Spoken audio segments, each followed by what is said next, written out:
Hey guys, welcome back to Snorkel. It's Daniel and Johnny once again back for our yearly, well not yearly because it's only the second year, but our weekly, I should say, recap of Game of Thrones and review at the end, obviously. We haven't seen Game of Thrones in 448 days. In 48 days. A new episode anyways, and that, it seems so long, right? Like, that's a lot of days. Yeah. I'm gonna say. And it felt like a long time, but it's finally back, thankfully.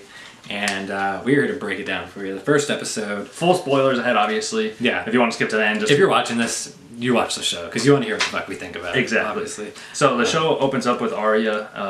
Originally we thought it was going to be a flashback, but she actually, obviously with her... She's in disguise. She's in disguise as Walder Frey. Walder Frey, and she kills all the Freys that mean anything. Pretty much, yeah. Basically, as they say.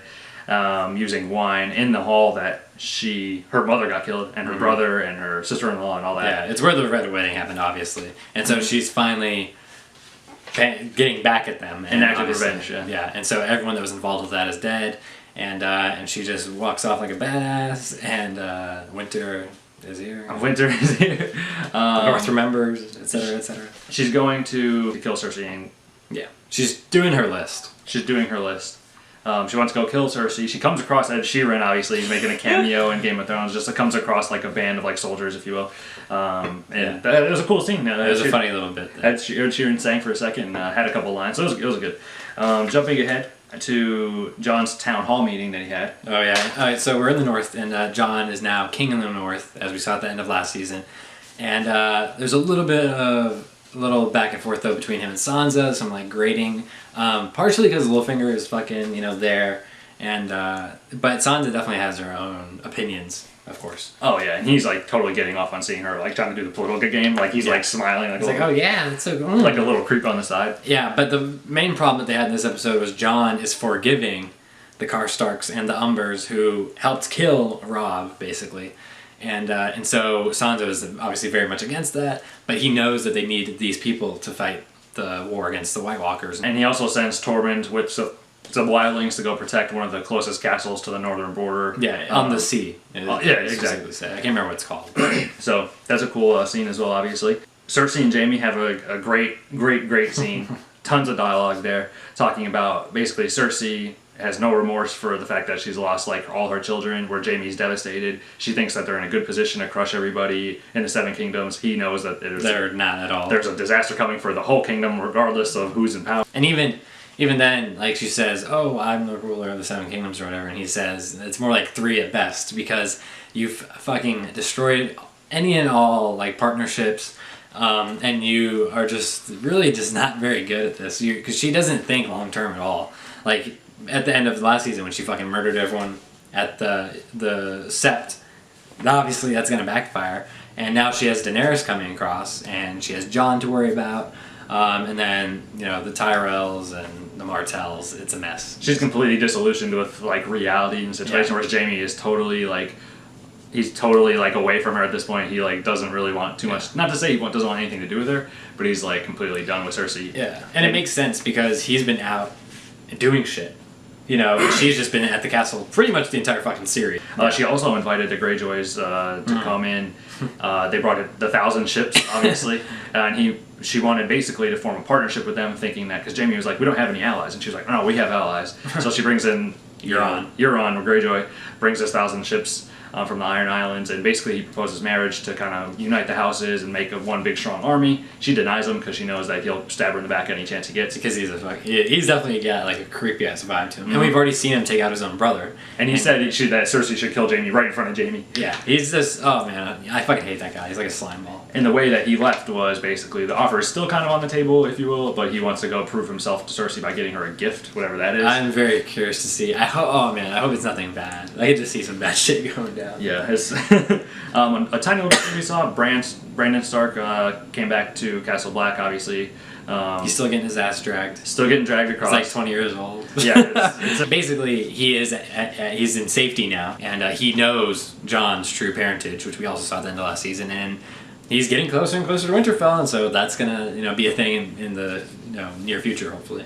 some of the best scenes in the whole episode was Sam at the Citadel. He's like cleaning like bedpans, and he's like, oh my god, it's fucking great. It's really fun. It's so well edited, and like the sound effects and stuff. That scene was like almost like unlike any other thing we've ever seen in Game of Thrones. Yeah, like it was a funny little. It was thing. very comedic. It looked like you would see it in like a Seth Rogen movie, almost like like an Edgar Wright movie. Yeah, and also he had a really good conversation with, assuming it was a maester, one of the head maesters there, as they were dissecting a body, just talking about everybody thinks like the world's gonna end when Robert's Rebellion was going on. Everybody's like, oh, the world's gonna end, and 1,000 years before that, they thought the world was gonna end, but this time it seems like it really is. So even the people at the Citadel don't really realize what's going on. So he gets a book and steals it, obviously, and he's sitting with Gilly and her child, and he's doing all this different studying, and he finds out that there's all this dragon glass at Dragonstone, which is where the Targaryens lived, and that's where Stannis was for the longest time, and now that's where Daenerys is going. And so he sends a raven basically to Jon to tell him all the dragon glass is here, so you need to find a way to get to it and make sure you can get weapons out of it, basically. Sam also comes across Jorah, who's in one of the... it almost looked like a prison, but it wasn't a prison. It was like a medical ward. Yeah, and he's sick, obviously. He's feeding all the different guys that are in each individual room, and then he goes to get with the last bowl, and then the guy goes, and he's like... Basically, yeah. Yeah, and his arm is completely jacked up with the dragon scale. And he basically asks, has Daenerys come yet? And he's like, oh, I don't know. You know, Sam, he's like, act like a little baby about it. Yeah. And then they kind of just cut away, but you see like Jorah's face for a split second. So, Jorah's alive, one, and he went to Westeros already, two, and three, his skin's fucked up, obviously, so it's getting worse and worse, but he still has his brain and whatnot. He's not like a zombie or anything yet, and he's waiting for Daenerys to show up, I guess. I'm very curious to see if he's going to be able to help fight, or, you know, what's going to happen with that. You would think he'd be, like, totally infected, but... Yeah, and it's super contagious, right? So, like, I wonder how... Yeah, I don't know. I'm not sure. I don't know. And then you have the Hound, who is traveling with Beric Dondarrion, and they're going north because they realize that they need to help fight the White Walkers. And obviously, because they're so intertwined with the Lord of Light, they're at a big advantage. And the Hound is basically, he sees this vision in the fire that they get him to, you know, do, because he hates fire, obviously. And so he sees that the White Walkers are coming. They're like near that castle in this vision that Tormund is going to. So I think that's going to be something that's going to happen later in the season, probably. Yeah. And I'm very curious to see what happens with that. And also, the place that they were staying at for the night was a place that the Hound was at in a past season, and he knew the people there, and they're dead now. And so he buries them, and it was kind of a nice, like, sentimental moment. This is one of my favorite parts of the episode with the Hound. I thought he was, like, really good, and there were some funny bits in there too. It was a really funny moment where he kept calling the guys cunts, and he was like making fun of the guy because he was bald, and he like said that top bun or that top knot isn't fooling anybody, you bald cunt. Like, it's just super funny. They wrapped the episode up with Daenerys. Obviously, there was like hardly any dialogue in this scene for like a good... There was no dialogue. 3 or 4 minutes. They pull up to Dragonstone. They pull up in their ships. They roll up. They roll up in their ships. And then they get up into the castle. It's this big grand entrance, and there's dragon stuff everywhere. Mm-hmm. And then she goes up to, I believe it was Stannis' like war board, if you will, right? Yeah. Because Stannis was the last one there, like I said, and she actually pulls down one of the banners. One of his banners that they left behind, and she goes over to the board where we've seen Stannis so many times doing all this stuff. He fucked the priestess on there with the demon baby or whatever that was. Jesus. And she like is just like touching it, and then Tyrion walks in, and Varys and all of her people, and then she's like, you know, let's do this fucking thing. Yeah, let's get started. All right, on a scale of 1 to 10, what do you give the season premiere of season 7 for Game of Thrones? It was a solid episode, little underwhelming, but I'll give it a 7.5 out of 10. I was gonna give it a 7 out of 10. There were some good dialogue moments, but I would expect a little bit more from Game of Thrones. It wasn't bad by any means. It was still a really good episode. One word to describe it. Underwhelming. That's not bad. Thank you guys for watching our season 7 already. It's pretty crazy. We started watching this in what, season 3 live or season 4? Season 3. Season 3 on HBO. So it's been quite a while for us. We watched the other ones on DVD actually, or Blu-ray.